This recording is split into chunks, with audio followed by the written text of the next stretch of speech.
Clive Lloyd बहुत experience था, हमें उससे ज़्यादा डर था। आज भी हम कह सकते हैं कि वो गेंदबाज के लिए ही बनी थी जी। और अगर वो फ्लैट पिच होती तो हम जीतते नहीं। पर आपका वो जो कैच था जो विव रिचर्ड्स का आपने भाग कर लिया, वो टर्निंग पॉइंट मानते हो आप उस गेम का? पूरी दुनिया मानती है कपिल सर। दुनिया को मानने को तो क्या है, मैं तो कहूँगा बलविंदर सिंह संधू की विकेट पहली वो टर्निंग पॉइंट था। मुझे आप ये बताइए कि आपका फेवरेट फूड क्या है, क्योंकि आप भाव तो खाते नहीं हो।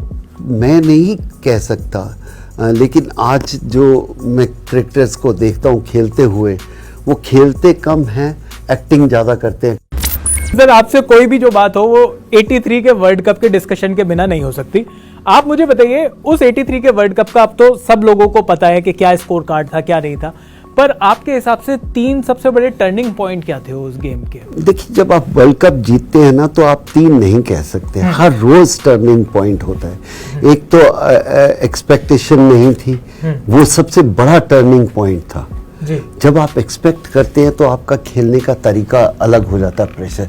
वहाँ पर हमारे पास कोई एक्सपेक्टेशन नहीं थी, तो हम जाके अपना रूथलेस क्रिकेट खेल रहे थे जो हमें पता था जैसे खेलना है। हाँ, ये सोच सकता हूँ कि जब आपने 2 मैच जीते, तीसरा मैच जीता, फिर आपके ऊपर प्रेशर कि हाँ हम जीत सकते हैं, तो शायद सबसे बड़ी 83 टीम का यही थी कि बहुत प्रेशर नहीं लिया, और शायद जब प्रेशर आया तब हम इतना कॉन्फिडेंस आ चुका था तो डर ही नहीं था। पर कपिल सर, जब जिस तरीके की शुरुआत हुई थी इंडिया की और उसके बाद बहुत छोटी छोटी सी ही इनिंग्स थी, चाहे वो मोहिंदर अमरनाथ की हो चाहे वो श्रीकांत साहब की हो, तो जब वो 183 का स्कोर बना उस इनिंग में मैं देख रहा था कि लास्ट में बलविंदर संधू साहब ने भी 11 रन बनाए थे, जो कि बहुत इंपॉर्टेंट हो गए उस हिसाब से। किरमानी ने भी बहुत अच्छे रन बनाए थे, आई थिंक, क्योंकि विकेट शायद आज भी हम कह सकते हैं कि वो गेंदबाज के लिए ही बनी थी जी। और अगर वो फ्लैट पिच होती तो हम जीतते नहीं। उस समय बहुत गुस्सा था बहुत गुस्सा था यार, एक तो उनके इतने डेंजरस फास्ट बॉलर वो क्लास के, बट वो पिच हमें बहुत सूट करती थी, क्योंकि जितने भी हम 3-4 गेंदबाज थे हम सब स्विंग गेंदबाजी करते थे, तो उसका हमें एडवांटेज मिला। कभी कभी आप किसी चीज़ को सोचते हैं कि आपके हित के लिए नहीं है और वही आपका प्लस पॉइंट बन जाता है।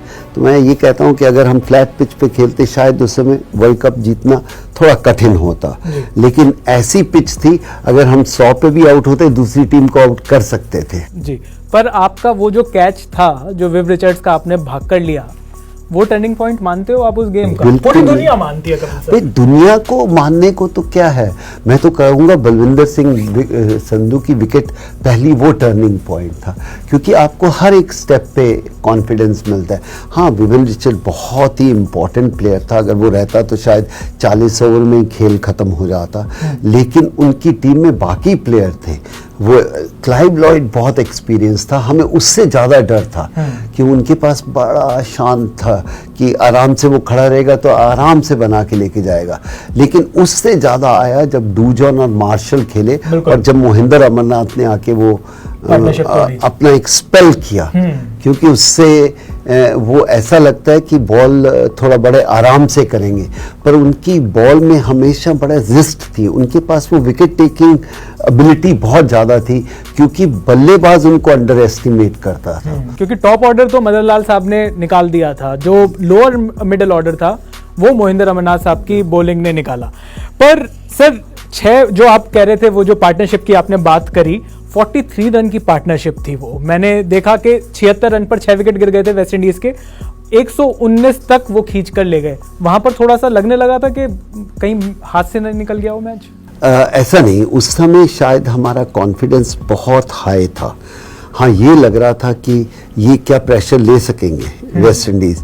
उस समय ये था कि हमें विद इन द लिमिट करना है, हमें विकेट के लिए नहीं जाना, ये गलती बल्लेबाज करेगा, क्योंकि एक्सपीरियंस एक बल्लेबाज होता है ना, मार्शल की जगह या कोई और बड़ा प्लेयर होता तो हम थोड़ा बहुत कह सकते थे, और बॉल इतनी मूव कर रही थी, बहुत कठिन लग रहा था कि कभी भी विकेट निकलेगा तो प्रेशर आ जाएगा। पर सर चलिए, आपने अपने उस कैच को तो आपने बहुत मॉडेस्टली प्ले कर दिया। मुझे आप ये बताइए कि आपका फेवरेट फूड क्या है, क्योंकि आप भाव तो खाते नहीं हो, क्योंकि आप जितना जो आपका करियर है, ऐसे में अगर मेरा उससे मतलब 1/10 भी होता ना, मैं तो इतना भाव, वैसे तो मुझे कुछ खाने की जरूरत है नहीं, पर मैं भाव बहुत खाता था। आपको खाने में क्या पसंद है वैसे? मैं भाव खा लेता हूँ। नहीं खाते सर। नहीं, मैं सर आप बहुत खिलाओ modest ना, हो। आप क्या खिलाना चाहते हो, आप जो खिलाना चाहते हो मैं खाता हूँ। एक बात याद रखिए, ये लोग बहुत कहते हैं कि आप अंडर प्ले करते हो। हर एक इंसान का अपना एक कैरेक्टर होता है।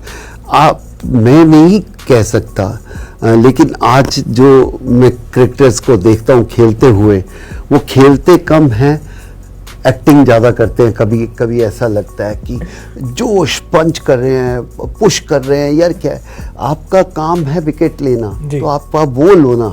हाँ, कुछ कभी कभी आपको होता है कि ऐसा आप फंसे हुए हो, प्लानिंग करते हो, विकेट मिलता है तो समझ सकता हूँ।